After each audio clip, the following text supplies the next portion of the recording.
Humble yourselves, therefore, under the mighty hand of God, so that at the proper time he may exalt you, casting all your anxieties on him, because he cares for you. Be sober-minded. Be watchful. Your adversary, the devil, prowls around like a roaring lion, seeking someone to devour. Resist him, firm in your faith, knowing that the same kinds of suffering are being experienced by your brotherhood throughout the world. And after you have suffered a little while, the God of all grace, who has called you to his eternal glory in Christ, will himself restore, confirm, strengthen, and establish you. To him be the dominion forever and ever. Amen. All right, how we doing, everybody? Happy New Year. This is our first Sunday back, so new year, new series. Hope you all had a great winter break. What you just saw in that video was a reading of a passage we're going to be looking at, 1 Peter chapter 5, verses 6 through 11. Starting next week, we're going to be looking at that passage, breaking it down verse by verse and applying as to like what it all means for our lives. We're not going to do that today, though, all right? We're not going to do that at all. What I'm going to do today is just give us a picture as to why this series is going to be so good for us and why, as a team of pastors, we chose this series. So think of today as a bit of an appetizer, if you will, to whet the appetite. If you like it, then it's like, come back next week. If you don't like it, you should probably still come back next week because I think it's going to be really good.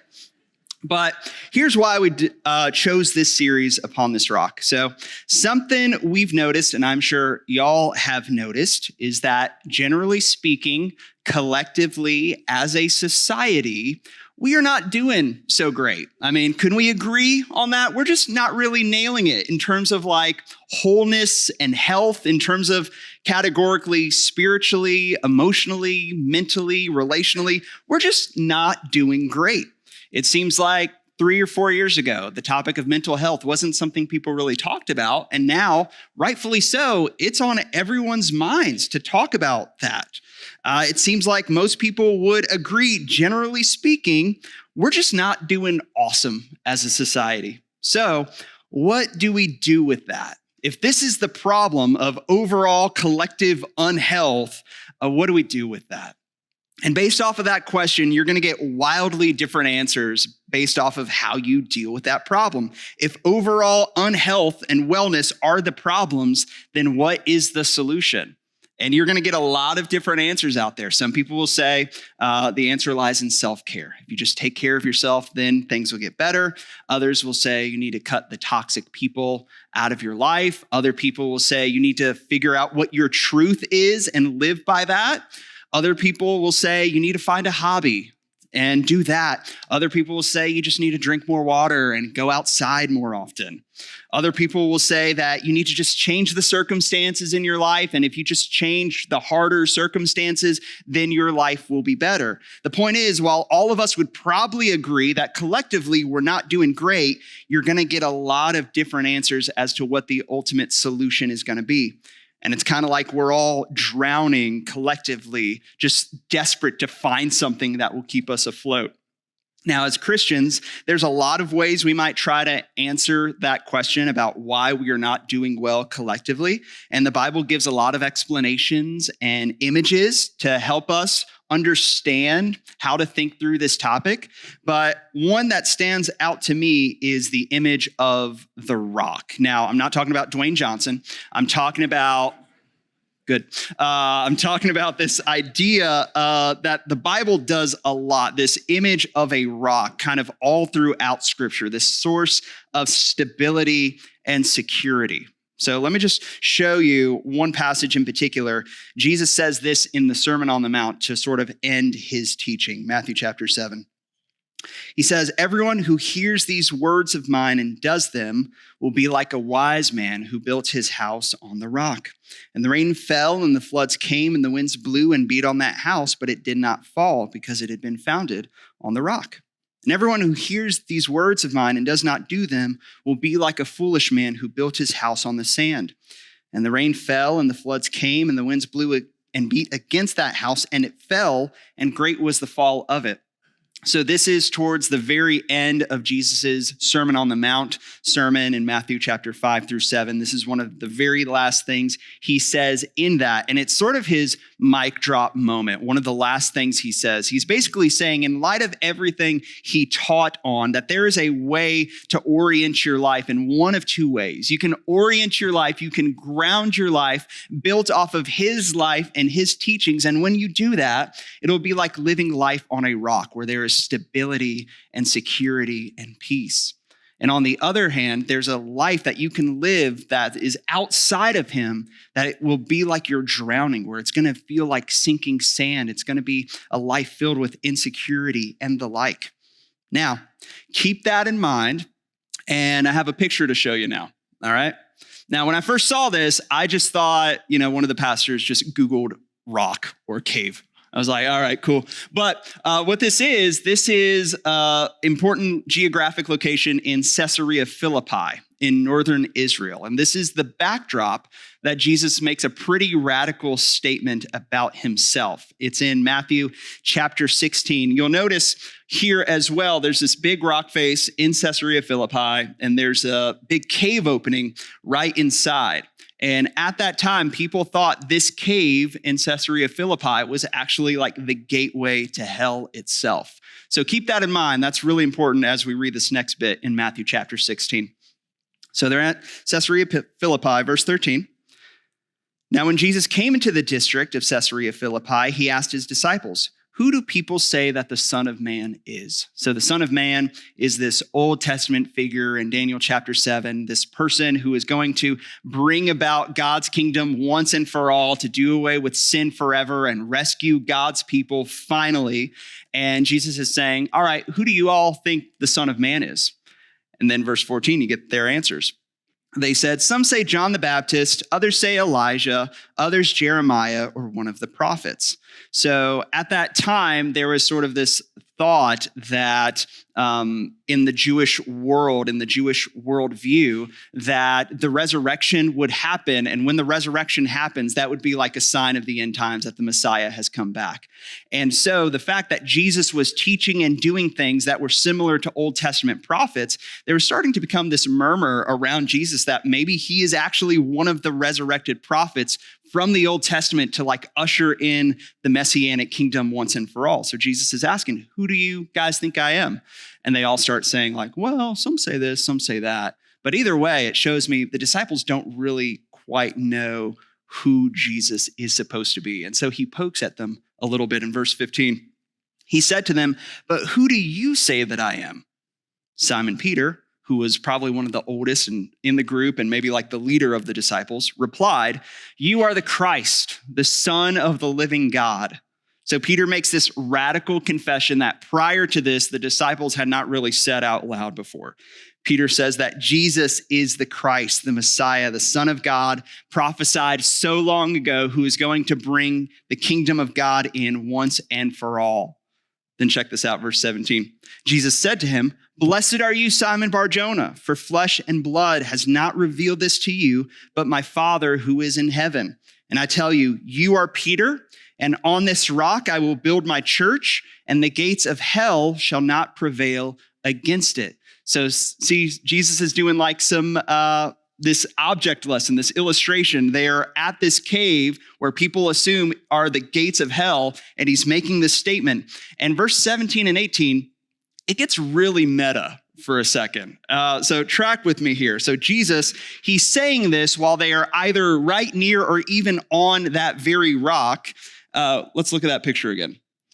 Jesus is making this statement when they are either on this rock or very near this rock. He says, that's right, Peter, and on this rock. So he's saying this while near a rock, but also he gives Peter this new name of Peter. So prior to that, his name was Simon. Jesus says, your name is Peter now, which in the Greek is the word Petros. And he says, upon this rock, I will build my church. And the word for rock is Petros. So again, Jesus is doing he's doing some really meta heady stuff going on. He's like, yeah, we're at this rock and I'm going to name you Rock. And upon this rock, I'm going to build my church.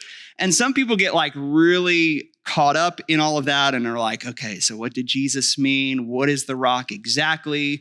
Is he referring to the literal rock? Is he saying that Peter is the rock he's going to build his church? Is he saying that what Peter said is the rock that he's going to build his church? And I would make a strong case that what Jesus is saying is the rock that he will build his church upon is what Peter has confessed. He says, you are the Christ, the Son of the living God. This faith confession that he will build his church upon. In fact, Peter will go on and he will give the first sermon ever to start the church in Acts chapter 2. And Peter is not the rock. The rock is what he's confessing, that Jesus is the Christ, the Son of the living God. Peter is saying, you are the promised one, and that is the rock. You are the true king. You are the Messiah who's come to take away the sins of the world. You are the light in the darkness, the hope for the world. You are all I have and all I need. Jesus, you are the Christ. You are the rock. And this becomes a defining moment, not just for Peter from here on out, but it becomes a defining moment for the disciples too. So prior to this, the disciples, they come from all sorts of age groups, as young as 13, as old as early to mid 30s. They come from different family backgrounds, different careers. They have different aspirations in life, just a complete hodgepodge of different personalities. And Jesus is saying, upon this rock, this is what's going to unite you together. Faith in me. This is going to bring you together as a family. Faith in Jesus as Lord of all, trusting him as the Son of God. Jesus looks at Peter's confession of faith and he says, that's it, Peter. You are different now because of that. In fact, I'm going to give you this new name. I have set you apart because of faith in me, because what you said, that is the rock. And I will build my church upon it, and the gates of hell will never overcome it. And just so we don't miss the punch of what Jesus is getting at here, this place, this rock had huge implications back then. This literal rock they were standing on was an object lesson for how they are to live their lives from here on out. And here's what I mean. Let's look at that picture one last time. So back then, to stand upon or live upon a rock meant enormous safety and security in your life. So think about this. Imagine flashback 2,000 years ago. You live in biblical times. Back then, the life expectancy was much shorter. So the average life expectancy was 35, which I'm 35. So back then, I would have been very old. Not today. 35 is the new 25, for all I'm concerned. But back then, very short life expectancy. Wars happened all the time. Fights and battles broke out. Let's say you are living in a town and there's this foreign army on their way to fight you and burn your town down.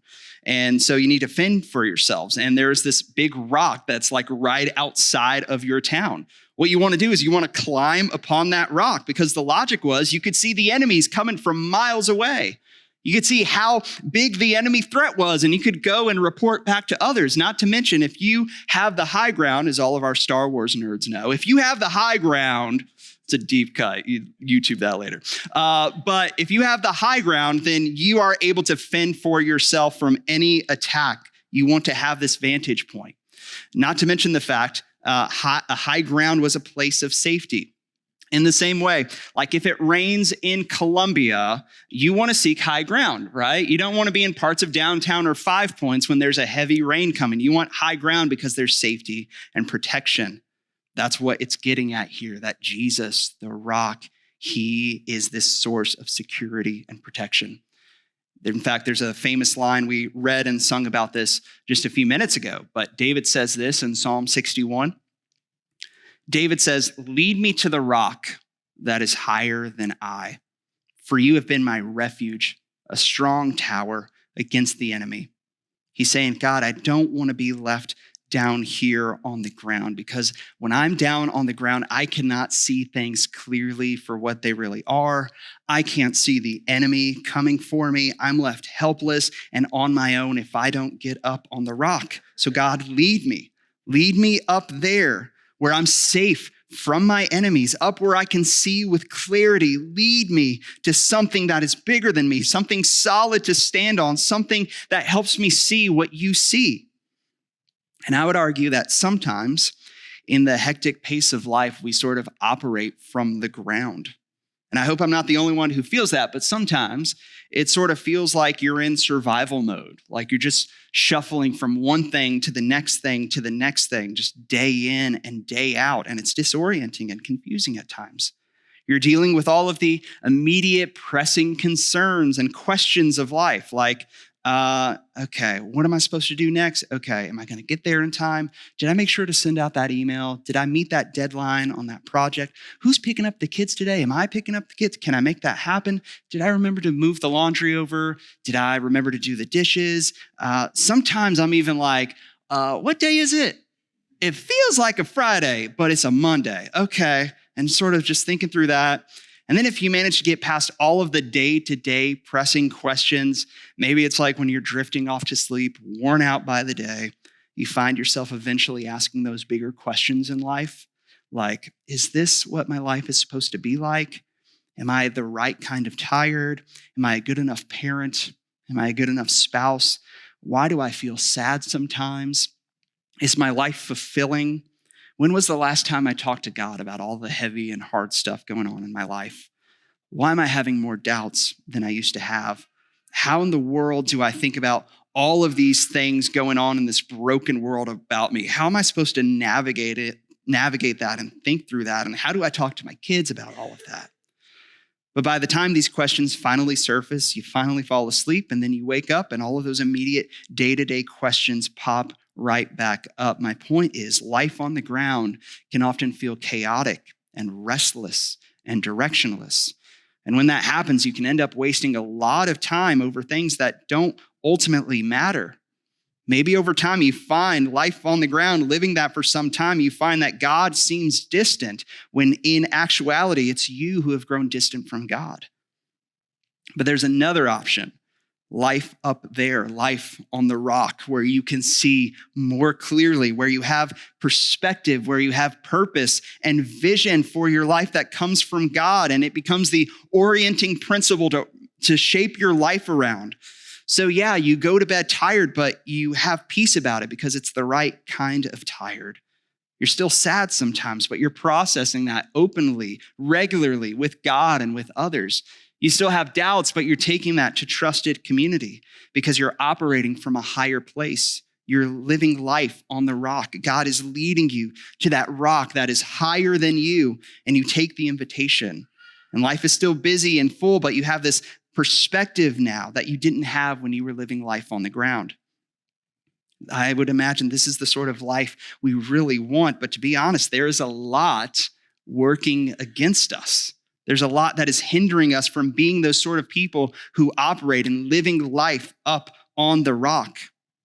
One of our pastors, he was listening to a sermon on Psalm 61, and the preacher was saying, he read the verse, lead me to the rock that is higher than I. But then his next line was this. He said, modern man believes in no such rock. And basically what he was saying is that modern society, modern people collectively, they see the world, all of existence, just as it is. Like, this is it. There is no transcendent framework to give us ultimate purpose and meaning and fulfillment. What you see, what you can touch, what is right in front of you, this is all that there is. This is what philosopher Charles Taylor would call the immanent frame. There is no transcendence. All you have right in front of you, that's it. So in terms of what is truly right, what is wrong, in terms of like morality and meaning and purpose and vision, it's like, you're not going to get it from up there because there is no up there. It's really on you to figure it out. So good luck. And for us as Christians now, we have this odd tension. Christians, we've always lived in tension, but now living in this world, we exist where we know that there is a higher rock that is bigger than us, that gives us vision and meaning in life. But at the same time, we live in a context that for all practical purposes does not believe that a higher rock exists. And so now you have problems all over the place. For example, said one psychologist, and we've shared this recently, he said the average high school student today has the same level of anxiety as the average psychiatric patient in the early 1950s. At the end of 2021, the U.S. Surgeon General declared, quote, a devastating national mental health crisis. One report recently said Americans are getting lonelier and lonelier, with one report saying 1 in 7 men and 1 in 10 women don't have a single friend. That is wild. And in this context we live in, where many people don't believe a higher rock exists, people come up with their own theories and solutions as to how to make life meaningful and manageable. So whatever you chase, whatever you orient your life around, hey, good luck. I hope that solves your problems. Some of the solutions might be, make your life about status or self-fulfillment or career or sex. Enjoy it while it lasts, because there's really nothing at the end of all of this. There's nothing higher than you to give you meaning and purpose. So live your life as best you can and good luck. Or eat and drink and watch Netflix, for tomorrow we're just going to die. In such a place where there is no higher category of meaning and morality, people might turn to politics as a pseudo-religion, because there is no transcendent story to ground your life on. So find a political party where you can embed your life in this story, and you're the good guys and the opposite team is the bad guys, and whatever helps you sleep at night. But as followers of Jesus, we have this great secret. There is a rock that is higher than us, that gives us meaning and purpose and reality and truth beyond what we see right in front of us. We know the one who leads us up to that rock, where we can see the enemies against us, where we can see clearly what our lives are supposed to be about and what we're supposed to do and who we are, and what a stabilizing thing that can be when we ground our lives on the rock, and how we can invite others into that. And this is what Jesus would invite Peter and the disciples into as well, that no matter what happens in this world, no matter what even other people say about who Jesus is. Who is Jesus? I guess he was a good teacher. He said some good things. He's just a nice idea. Nah, he was an invention by the early church to coerce people to submit to the empire. No. He is not any of that. He is the rock. He is the Son of the living God. He is the resurrected King. He is the stabilizing presence, that refuge, that source of truth. And you know what? The gates of hell will never overcome it. And when you ground your life in that higher reality, you can have a peace and a security in your life that no one and no thing can ever take away from you.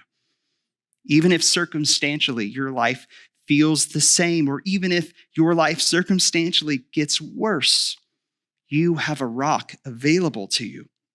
And this is what Peter and the disciples would grow to realize and embrace.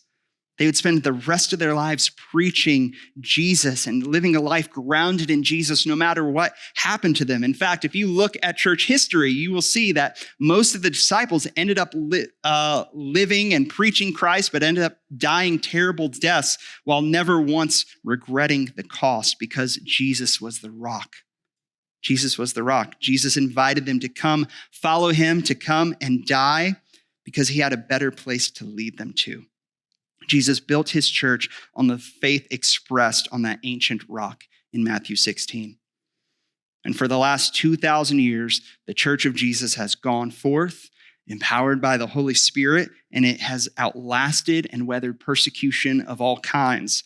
The church has survived famine and distress and pandemics and global wars, ever taking the gospel forward. It has not slowed down when meeting resistance, but it has been strengthened and pushed through it. It is not cowered in the face of hardship. And on the occasion when the church has slipped morally, every single time the church has repented again and again, renewed and refreshed by God's Spirit to take the gospel forward. And now for us in 2023, we find ourselves enlisted into that same mission. The baton has been handed to us. Just as Jesus said in Matthew chapter 16, he will build his church, and the gates of hell have never and will never prevail against it. And the reason we believe that lies in the fact that we follow a king who conquered the gates of hell itself. We believe in a man who climbed the rock of Calvary, who allowed sin and death to swallow him whole, who for 3 days was buried in a cave, but would later walk out and put the powers of evil to open shame. The gates of hell will never overcome the church, because the gates of hell will never overcome our King. And I can't help but think one of the most freeing and beautiful things is to live life upon that rock, is that you don't have to figure it all out. You don't need to get your life together to live the life upon the rock. You can rest in the finished work of Jesus. And that's how you can be led to the rock. And for what it's worth, I don't know what your experience has been like the last 3 or 4 years. I don't know what even your holiday break was like for you personally. But I imagine for many of us in the room, you've had those moments of struggle. Maybe you're in one right now, and maybe you're experiencing this life on the ground reality for quite some time. And it feels disorienting. It feels like you're shuffling from one thing to the next.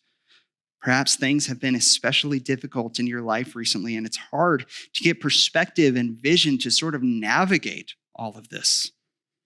On the other hand, I would imagine many of us in the room have also had seasons where you've experienced life on the rock, where you've had those seasons of close intimacy with Jesus, where you're grounded in reading scripture and prayer is just like breathing, where it's just become second nature to you, where even though things weren't ideal, you felt safe and secure because you were abiding with Jesus and with community through it all, and there was this inner peace that you had. And I would guess to say for the rest of us, you can have those life on the rock moments for a while, but then life just sort of happens, you know? Things aren't objectively good. They're not objectively bad. They're fine. It's fine. And you find yourself going through the motions of life just mentally on autopilot, and it's fine. You know, it's good. It's not good. It's not bad. It's whatever. And after a while, you realize you don't remember the last time you felt connected to the Lord or to others.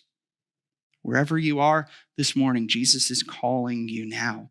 Build your life upon him. He's inviting you to climb onto the rock of reality with him, to see things clearly for what they are, to build your life on his life and his teachings, and to experience a life of stability and peace that only he can offer you.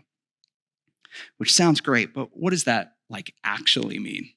Really, what does that actually mean to build your life on Jesus? That's a nice concept, but what does that mean?